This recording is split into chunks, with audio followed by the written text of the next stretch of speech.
Well, welcome back to the Remarkable Life podcast, where we talk faith, leadership, purpose, and living a life that truly matters. I'm your host, Warren Curry, and I'm glad that you all have tuned in to another episode of the Remarkable Life podcast. This podcast is all about helping you to live with intention, to lead with purpose, and to live a life that truly matters.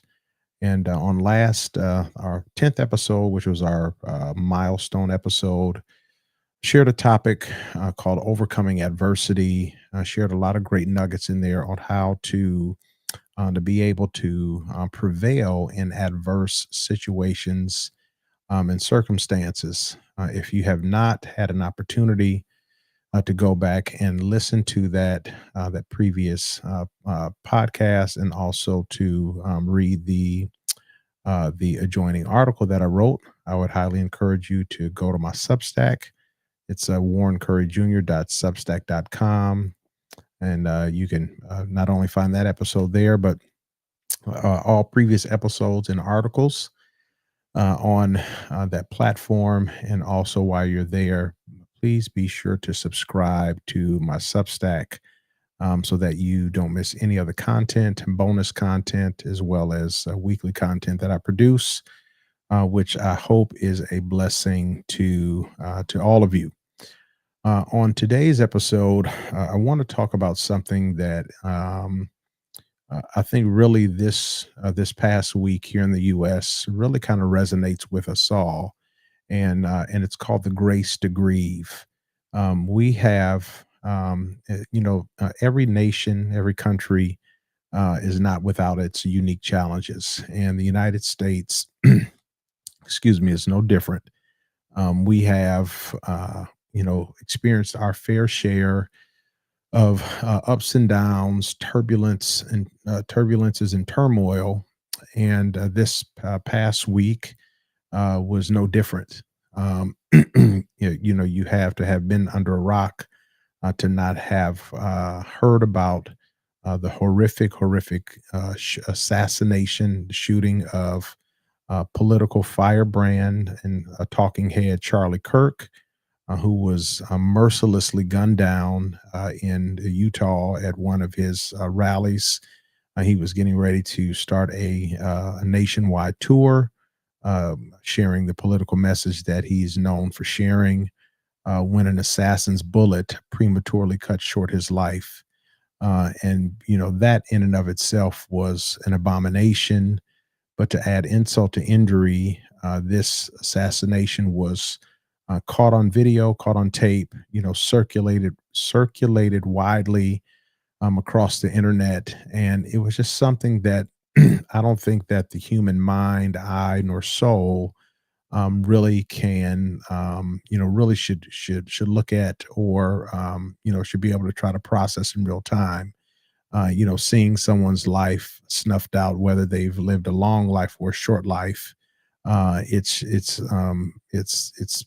just beyond words.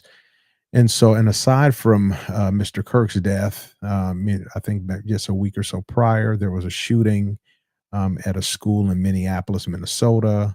The same day, I believe, as that Charlie Kirk was killed. There was another school shooting, I believe, in Colorado somewhere. And then all of the upheaval and the turmoil that we experience day to day as Americans, in our own personal lives, in our neighborhoods, the communities where we live, work, play, and serve. And then also on a national scene, right, where there are things that happen nationally that have some kind of impact, either positive or negative, on us all. And a lot of times when things happen, especially, things like, Charlie Kirk's death, or things that are in the national news or national eye that are very either controversial or, um, just, I don't know, just around, it can create a lot of dialogue surrounding those things. So, many of my friends, many people I know and love, who admired Charlie Kirk, followed Charlie Kirk, ascribed to his political positions. They're devastated. They are grieving. They're at a loss for words. because of what transpired last week. And then to kind of make matters worse, because of the nature of Mr. Kirk's um, posture and disposition and how he went about doing his political business, it has created a lot of national conversation surrounding some of the things that he said, which were controversial. And then so people who didn't believe what he said was controversial are rebutting those things. And they're trying to grieve his loss, trying to process in real time what their eyes bore witness to, trying to, fathom, how his wife and young children who are now fatherless are going to pick up the pieces after this, not as political pundits, not as, co-founders or the new leaders of Turning Point USA, which is the movement that Charlie Kirk co-founded, some years ago, but as a wife, as a mother, as a new widow. These things are realities that we are currently facing, and that none of us can escape. And so what transpired then in all of the conversation, or transpired last week, and all the conversation surrounding that took me back to somewhat about 5 years ago, during the summer of COVID, the summer of 2020, when all of our lives were changed in an instant because of this invisible enemy that we were, that we were held hostage to, and not just nationally, but across the world. This virus came and wreaked havoc in our lives. It prematurely, snuffed out our loved ones. It exposed underlying conditions, sicknesses, and illnesses, illnesses in people's lives that people maybe didn't know previously existed. It robbed us of so many things, robbed us of freedom, robbed us of relationship, robbed children of the right to attend public school, robbed kids of graduations and proms. It was a thief and a robber. And on top of, all of the COVID craze, was all of the dialogue, all of the negativity, all of the back and forth about, should churches close, should they not close? If your church closes, your pastor is a coward. If your church stays open, your pastor is reckless and doesn't care about your life or your soul.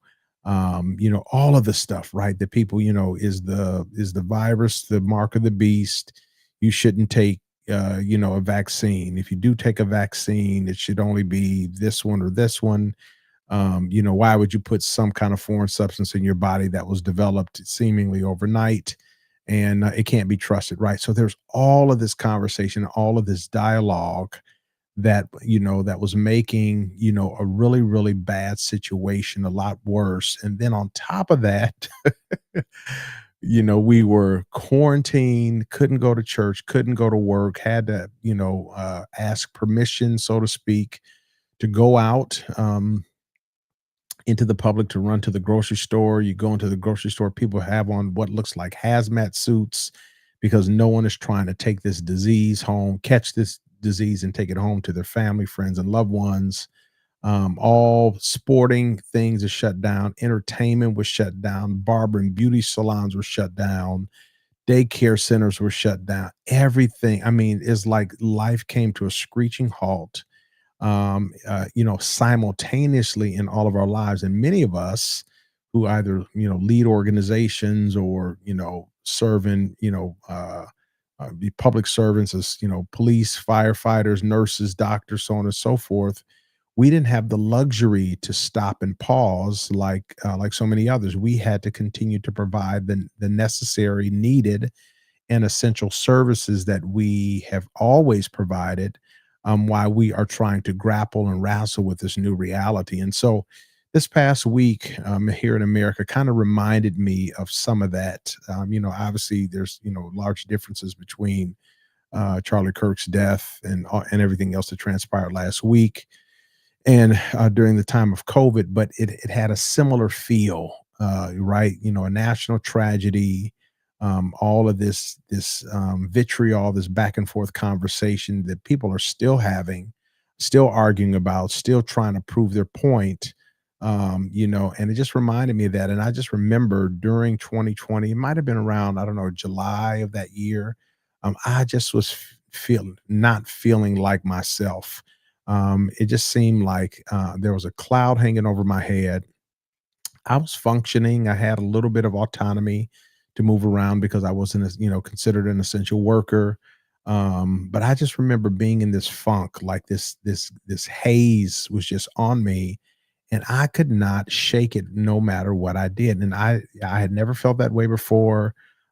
Initially, I thought I was just tired because of all of the changes we were going through, and I was just like, man, I don't know what was going on with me here. And so I remember during that time, I went and I had prayer and I was spending time with the Lord, and I just asked the Lord, I'm like, Lord, what is going on with me? Why do I feel the way that I been feeling, and why can I not shake this thing? What is happening? And the Lord just plainly and emphatically said to me, "You're grieving. You're experiencing grief." And I was like, "What?" I was like, I didn't know anyone personally that had died, not at that time. Yes, I understand.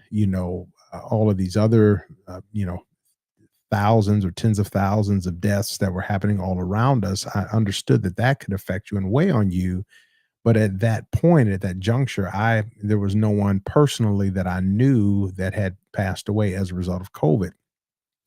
And I'm like, I don't get it. I don't understand. Why do you say that I'm grieving? And so it compelled me to go into this to launch into this study and understanding of grief and how it affects the human psyche and how it affects us physically, emotionally, spiritually, so on and so forth.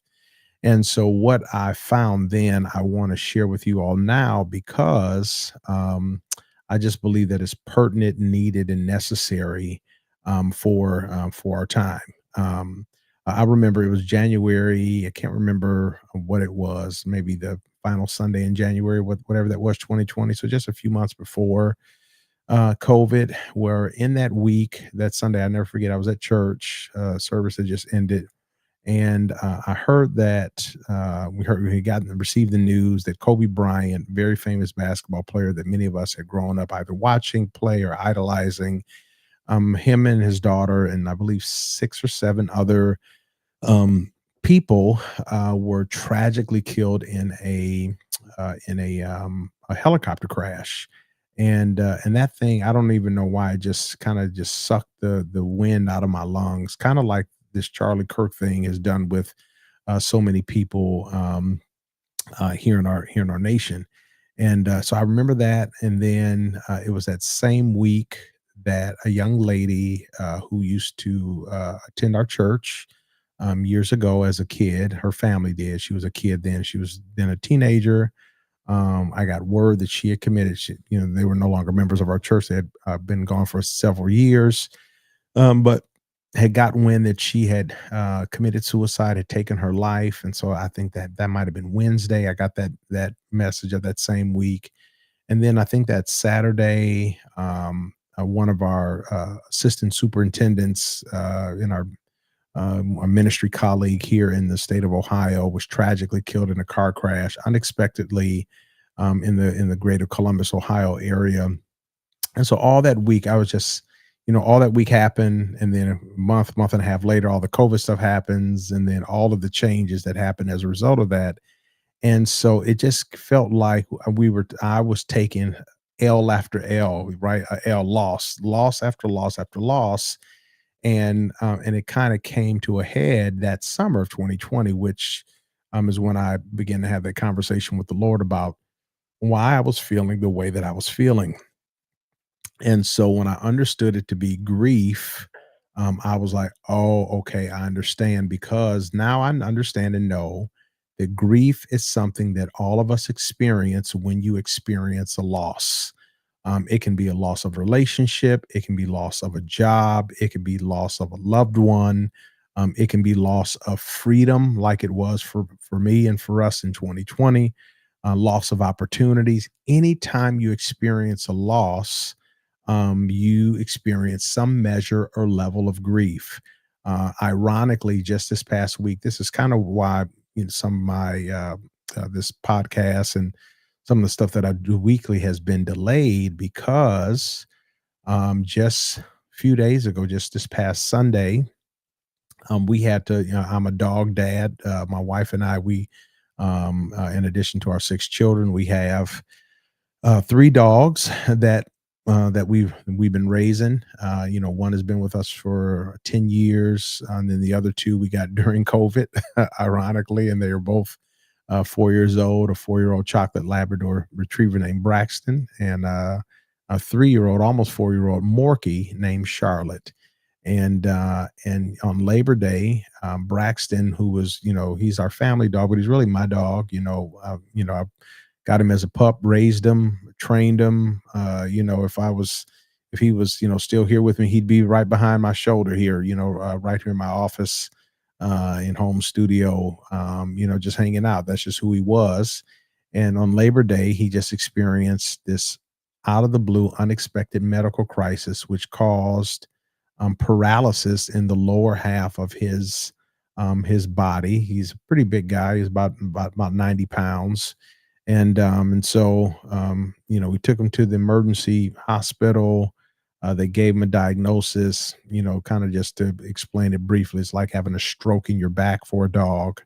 And so yeah, so they were just like, he needs therapy. He needs, you or someone to help him and treat him and walk with him and all of that. And so here we are, here we were, being thrust into the role of being a caregiver for our pet in a different way. And then after about a week and a half, his health just took a turn for the worse. He developed some kind of infection. He wouldn't eat, which anyone that knows Braxton knows that he loved to eat. He was definitely a foodie, and one of his favorite pastimes was eating. He wouldn't eat. He was lethargic. Wouldn't drink water. He was still hobbled. He couldn't walk. He had no function in his two hind legs. I had to take him out whenever he had to go to the restroom. I'd have to put this harness on that I bought him and take him out and all of this kind of stuff. And then his health just continued to decline. And so I was out of town this past weekend, doing a training and some coaching, which I do for some church planters, people that are starting churches, and got the news while I was out of town that my wife and children had to take him back to the emergency that late Friday night, early Saturday, because he was running a really high temperature, about 104, 105, 105 degrees. And so then by the time I got back about Saturday evening from my training, we just knew that it was time. And so we made the very hard and painful decision at about 1:30 a.m. on Sunday morning to take him back to the vet and to lay him to rest.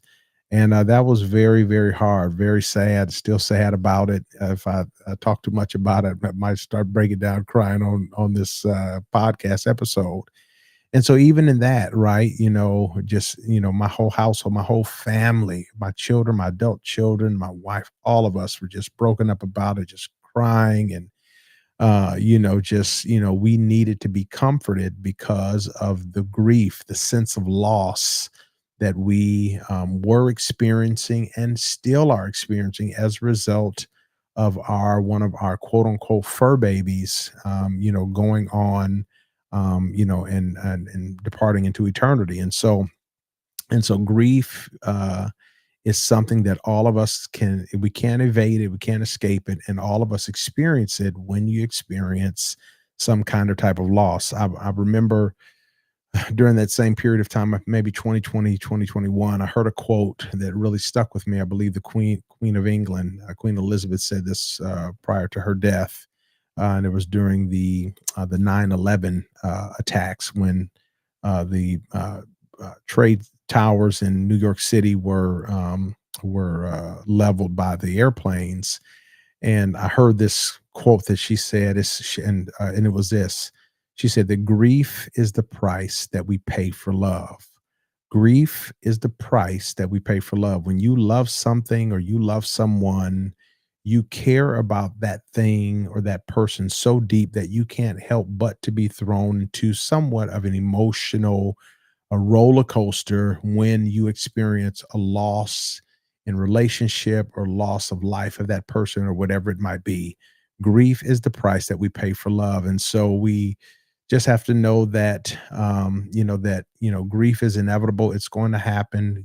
All of us care about something and or someone, and so when we experience loss surrounding those things that we care for, we will experience grief. And so, but I want to just share some things that I learned from, back then, summer 2020, things that I've learned throughout my pastoral career, helping, having to walk with families, helping them to lay their loved ones to rest, eulogizing them, eulogizing my own mother and grandmother and my uncle, laying them to rest.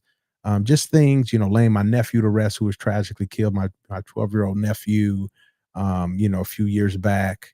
I just want to share a few things that have been super beneficial and helpful to me personally, helpful to my family, things that I've shared with them that have helped us to navigate grief stricken or grief smitten seasons. And then also things that I've shared with people and family as families as they have walked through their own seasons of loss. And so I just pray that these things are helpful and just a blessing to you. Okay. So real quick, grief. I just here's a quick definition of grief. Grief is the normal internal response to loss. It can stem from a death, divorce, job loss, broken relationships, declining health, or the quiet erosion of security and freedom. And one of the things that I've learned about grief is that it can show up in many ways, right? It can affect us psychologically, it can affect us emotionally, it can affect us behaviorally, it can affect us spiritually, it can affect us physically.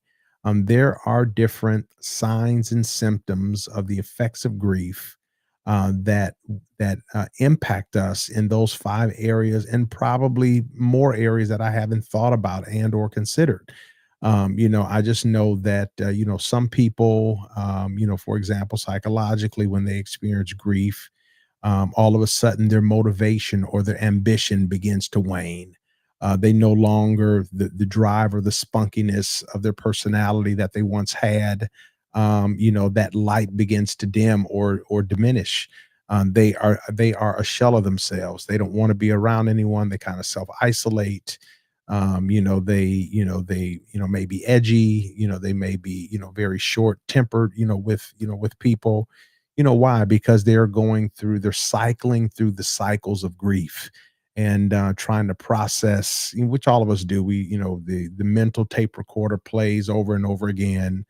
It's been happening to me this past week. I was sharing with my oldest son that one of the nights, maybe a couple nights, before we laid Braxton to rest, I'd have to care for him, and so because he couldn't, he was, I crate trained him, so he couldn't stay in his crate, and so I had to actually bring him up to our room and put him in our bathroom.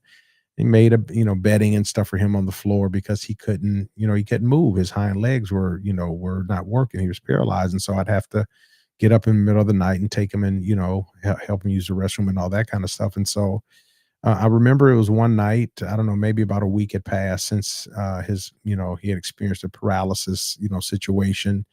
And about 5 in the morning, you guys, I rolled over in the bed, and this dog had somehow pulled his self all the way out the bathroom, and this is a pretty far distance. Okay, pretty deep bathroom. Pulled himself all the way out of the bathroom, across that floor, across the carpet into our bedroom, right up to my side of the bed, and he just laid his head on the bed, and he was just staring at me. He was just looking at me while I was sleeping. I had no clue he was there. And when I opened my eyes, he scared the living daylights out of me because I was not expecting to see him or anyone, in that close proximity to me, and so it scared me then. It was funny then, but as I reflected on that this week, I felt like, man, I wonder, did he know that his time was winding up? And he was just like, man, just to be close to my owner, to be close to the one that I love, to be close to the one, who's trained me and raised me, and, just the one that I adore, let me just be close to him one last time. And so it brought me to tears. It really, really did. As I, just mold that scenario over. And so grief can affect us, y'all, in all of these kinds of ways, and so so in addition to psychologically and emotionally, just spiritually, grief can make a person feel like, hey, I don't want to pray, I don't want to spend time with God, I don't want to go to church, I don't want to be around, people in my faith community. I just want to just stay in my bed or just whatever. Those, yeah, I don't know, maybe on a future episode or something I could talk about that, but that is the last thing that we need to do when we're stricken or smitten with grief, is to self isolate. I understand the importance sometimes of having some alone time, and whatever that looks like for each one of us respectively. But at the same time, being alone in a time when you are already heavy can be very, very dangerous. It's important for you to try to remain in community, so that people who love you, know you, and understand you can either pray for you, serve you, help you in some kind of way, so that you don't fall into the recesses of no return, and where things can just get really, really bad, for you in so many types of ways because of not responding properly to grief. So yeah, so it can affect us spiritually, and then it also can affect us physically. You can have literal heartaches, like your heart could be aching. I've heard this said before. When you deal with people who have been in a relationship with someone, maybe they've been married for a long time. Like this past week, my wife and I just celebrated just a couple of days ago. I just celebrated 30 years of our relationship, our friendship, partnership, all of that. We've been together as a couple 30 years, but and we've been married 24 out of those 30 years. So we just celebrated our 24th wedding anniversary. I think it was on Monday or Tuesday. I think it was Monday the 15th. And so, but just imagine, people that have been with someone 50 or 60 years, and then all of a sudden that person departs, they die or they go to a nursing home or an assisted care facility. And, all you've known is life with this individual, right? For all of these years. And so when a person experienced that loss, the loss of normalcy, the loss of closeness and being connected, the loss of conversation, you can experience literal or heartache, or different pains, and things of that nature in your body. Grief can affect your sleep. It definitely can invoke and affect changes in your appetite. Um, it can cause high blood pressure if you don't properly monitor and take care of yourself. It's really important, for you to understand when you are grieving, and that it's okay to grieve. That's very normal for that to happen. But you also have to kind of have a grief game plan, so to speak, for you to implement, so that when grief, the inevitable, does occur, that you are counteracting that, so that grief doesn't take you out. Okay. So, in my experience, there's three types of grief. One is what I would just call normal grief. It's just pain, emotional pain that you experience as a result of suffering a loss. That's what I'm experiencing right now. That's what my kids are experiencing. My wife came into our bedroom. I don't know. I think it was yesterday or 2 days ago in the morning. I was getting dressed and for the day, and she had gone. I think ran some errands to taking the kids to school or something, and she just came in, and I was tying my shoes, and I can't even remember what I was thinking about, but there was something that I thought about that triggered a thought that made me think about Braxton. And I'm just sitting there getting dressed, and I'm crying. And she walks in the room, and she didn't say anything. She just came over and embraced me, and that's normal, a very normal grief that happens after you experience a loss. There's some people I know, the people that I know personally, who are going through job loss right now. They've been at a certain company for years on end, giving blood, sweat, and tears to this corporation, and they just this company just underwent mass layoffs and just start getting rid of people, putting heads on the chopping block, and all of a sudden, the predictability that you once knew of having this same job or different jobs within the same corporation for however many years, all of a sudden that thing is gone now, right? And so so it's normal to experience grief, when you have some kind or type of loss. So that's normal. So I just call that normal grief.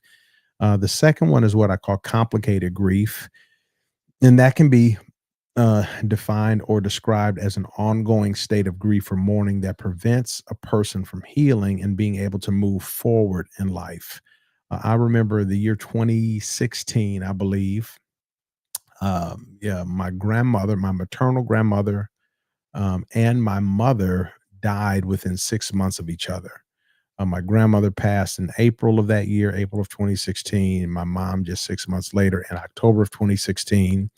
And I'm the only, as far as I know, minister, clergy, pastor in our family, in our wider family. And so typically when there's some kind of death or something like that, I typically get called on to handle the funeral services, do the eulogy, do all the pastoral care, comfort, all of that stuff.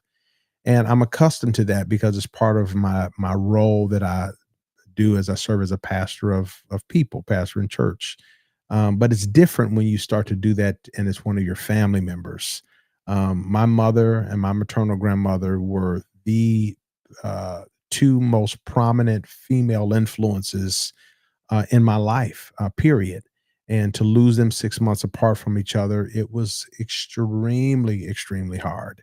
And so I had to really take a little bit extra time, especially after my mom passed, because my family and I, we were her caregiver. So she lived with us the last few years of her life. And we cared for her. We were trying to get her healthy, trying to get her on a donor list. And unfortunately, she passed away before all of that could happen. And so I remember after she passed at the end of October of 2016, I took a whole month off from work, from everything. I just unplugged. I'm a caregiver kind of by nature, the nature of my role, the nature of my profession. But I said, hey, you know what? It was time to be selfish, and it's okay to be selfish sometimes. And so really unplugged. I just was home. I didn't go to church. Had someone else fill in for me, while I was there. And because I needed the time to be able to properly grieve so that my grief would not complicate itself and cripple me and overtake me because I didn't properly process grief when I needed to. And so that second kind of grief can be complicated. It can be nagging. It can be a nuisance. Excuse me, a nuisance if we don't properly uh, handle it when it needs to be handled. And then the third type of grief is anticipatory grief. It's anxious feelings surrounding additional losses in the future. I think that's just normal human nature to kind of just think like, okay, this happened. Now what's going to happen? Is someone else going to pass? Something else going to transpire? The whole thing with Charlie Kirk's death, and now it's created a lot of angst and conflict between the two primary political parties in the United States, and each respective parties followers, those who ascribe to those political positions and ideologies. And now people are ready to take up arms with each other, some literally in a literal sense, and some figuratively speaking. And the rhetoric has not toned down or died down at all. It is still simmering like a cauldron on an open flame. And it just all it takes is one additional event to cause that thing to spill over, and we just cannot afford as a nation to allow that to happen. After this past week, there are going to be some people who are going to lose friendships. I've seen all of well, not all of them, but I've seen, the people that I know, a lot of the arguing and the debating and the vitriol and the name calling and the, pointing the fingers and the accusations and all of that going on back and forth. And just remind me of a passage of scripture in James 4. It says, "Where do wars and fights come from among you? They happen because of your unrestrained members, the unrestrained members of our body. We don't exercise the fruit of the spirit of self control and to discipline ourselves, not to say anything, not to add insult to injury when people are grieving, right? And so the anticipation of additional losses that we think that may happen and or occur, and so we're just trying to anticipate that and be mindful of that, so that we kind of, I guess it's a self-defense mechanism. We're trying to shield our hearts from being hurt or broken again. So those are the three types of grief. And so this is what I'm about to share here, how to learn to live again after a loss, is vital. All of what I shared is important, but this is really vital because some people get stuck in the various stages of grief. It's like, like how sometimes if your computer or your phone is overloaded, maybe you're out of storage and you're trying, especially on a computer, you're trying to navigate from, website to website, and your screen just starts buffering, and it just, like especially on the Mac, they call it the death spin or the death cycle, that little ball. That's what happens similarly to people's lives when they have unprocessed grief that they and unresolved grief that they haven't properly dealt with. And so there is life after loss. I realize that every loss, the significance of that loss is different. I realize that all of us process loss differently. All of us grieve differently. Some of us grieve with tears. Some of us grieve without crying. There are a lot of people this or past week with Charlie Kirk's death. Grieving because of their love, admiration for him, and there were a lot of people who uh, didn't quote unquote buy what he was selling and thought that he was something else or something different, a fraudster or whatever you want to call it, and not who he was portrayed to be, or what the general public, who really were ardent supporters of his portrayed him to be. They had very candid words and things to say, which everyone is entitled to their opinion. I get it. But those things can really foster a lot of conflict when those things are said publicly, or when they're shared on social media, which of course everyone does nowadays. And so we, but we have to learn that there's life after loss. We have to learn how to pick up the pieces, because for many of us, your significant other, your spouse, what have you, is still waiting to be loved, nurtured, cared for. You still have other children, maybe you have to raise, or grandchildren. People on your job or in your business, they're counting on you to continue to help them or serve them or make things happen. And so we have to learn how to live after loss. And these things that I'm going to share with you are definitely tools that will help us. The first thing, first stage one, is you have to admit it. You have to admit that you are grief stricken and that you need to do something about it. Our home right now is very different. With Braxton being gone, he never hardly walked through the house. He always ran, even if he was going around a corner, and he always sounded like a horse galloping because he was so big. And him and our youngest dog, Charlotte the Morkie, even though she's 10 pounds, he's 90 pounds. But because they're both in that same age range, they were playmates. They'd wrestle and, play tug of war with toys, and do all of that kind of stuff. Braxton's personality was the life of the party in our home. He was big, he was clumsy, he was loving, nurturing. He would, he thought he was a lap dog. You'd be sitting in a chair. He'd come climb his big 90-pound self up in your lap. He would just, that's just who he was. And our home this past week has been very different with him not being here.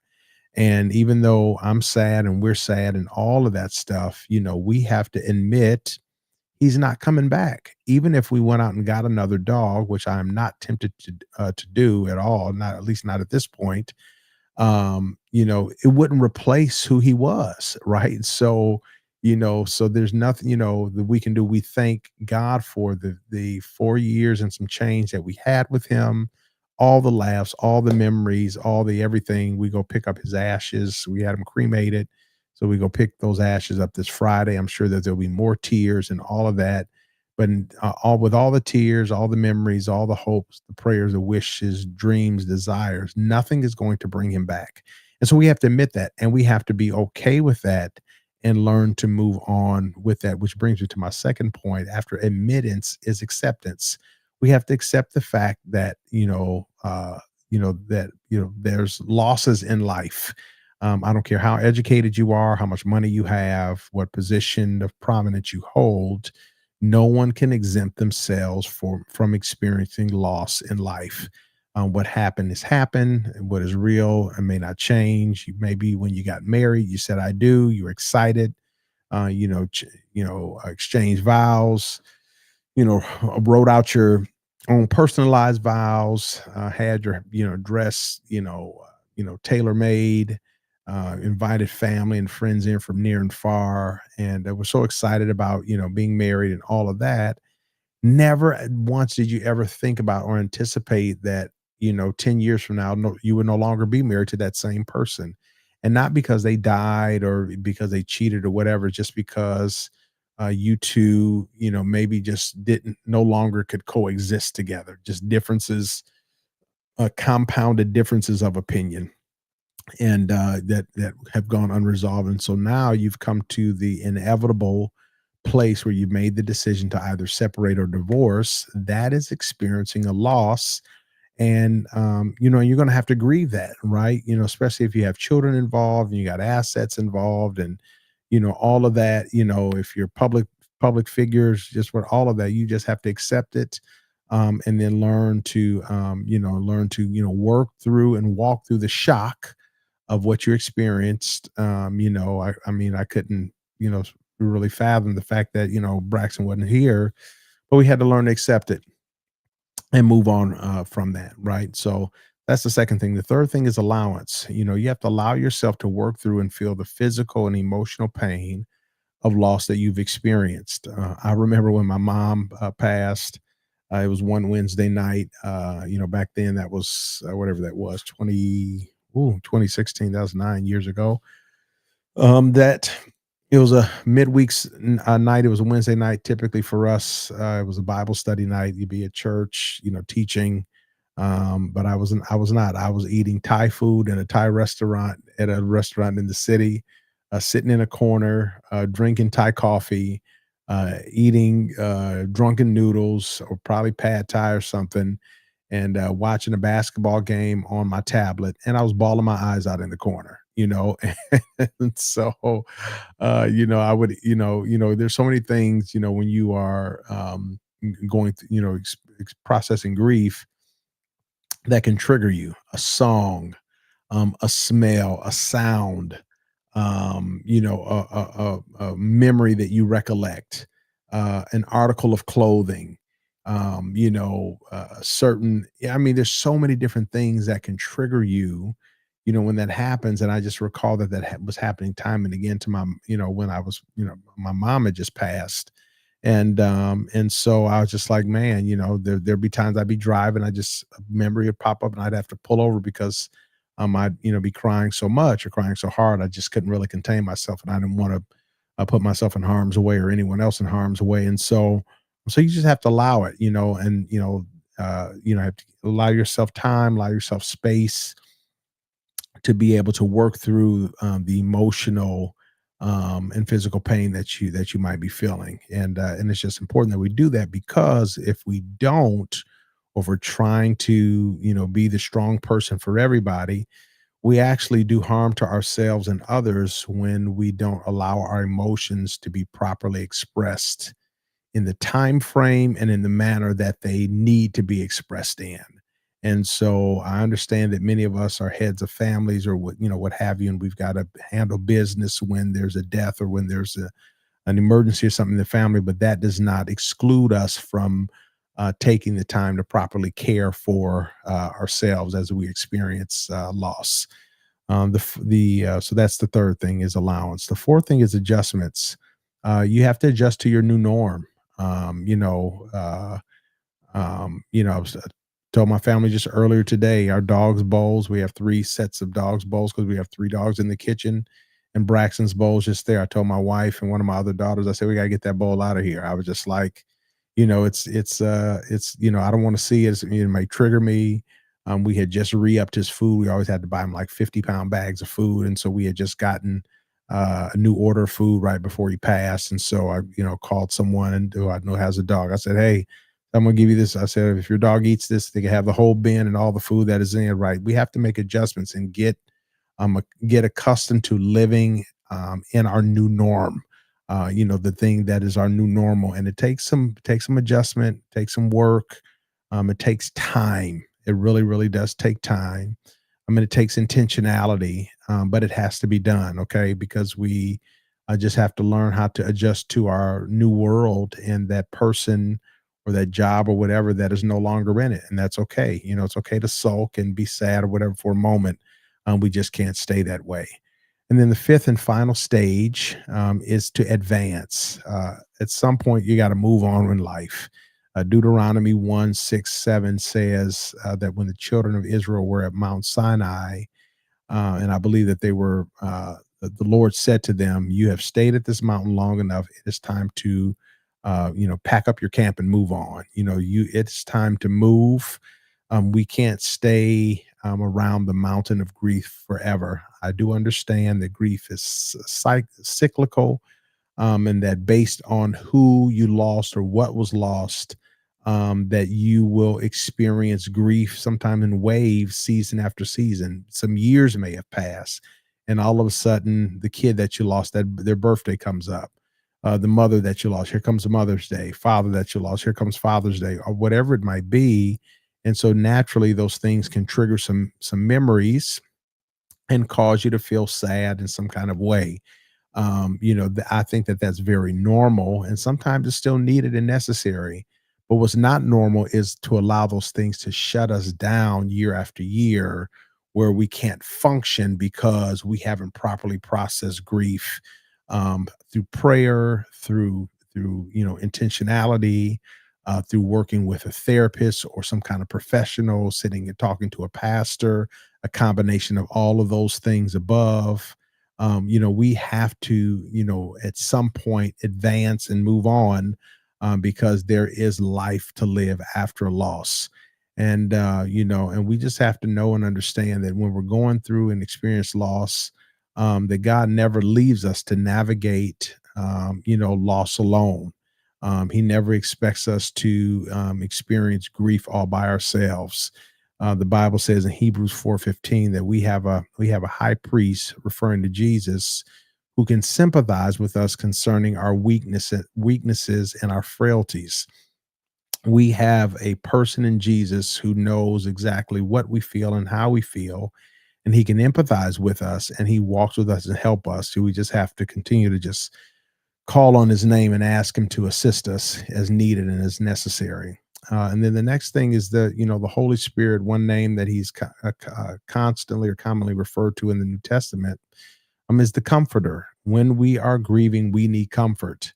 We need hugs, we need love, we need reassurance, we need comfort. And thank God for family, friends, buddies, people that love us, that can help us and comfort us. But there's no comfort that is more assuring than the comfort that comes from the comforter himself, the Holy Spirit. And John 14:16 says that Jesus asked the Father that he would provide or give to us another comforter. And that's exactly what he did. And so I'd encourage you that when you need to be comforted and no one else is available or no one else can understand the depth of the pain that you're feeling, I encourage you to open your mouth and call on the name of the Lord and invite him into your situation so that he can comfort you and reassure you that everything is going to be okay. And then the third and final thing, just concerning, just the Lord providing grace to grieve, is the promise that He will give us rest. Matthew 11:28 says, "Come to me, all ye who are labor and are heavy laden or burdened, and I will give you rest." We need rest when we're grieving. We need community when we're grieving. Sometimes we need a good walk outdoors when we're grieving. Sometimes a vacation, whether a short drive or going to another destination, a good healthy meal, a great night's rest. Friends and family, laughter. All of those things collectively can help serve our interests as we're trying to process and walk through seasons of loss in life. And so just be encouraged. I know that this week has been heavy. I know that many of you are still grieving, still trying to process the events of what's happening. I know, especially with all the people who had loved and admired Charlie Kirk. His funeral has not even happened yet, and so technically he's not even been buried. And so, people still have that to deal with. I'm sure that it'll probably be televised, or some portion of it will be televised, which will stir up those emotions and that pain again. Seeing people, that you love or admire on television, seeing them emotional, like all of those things are triggering, and not necessarily in a bad way, but in a good way.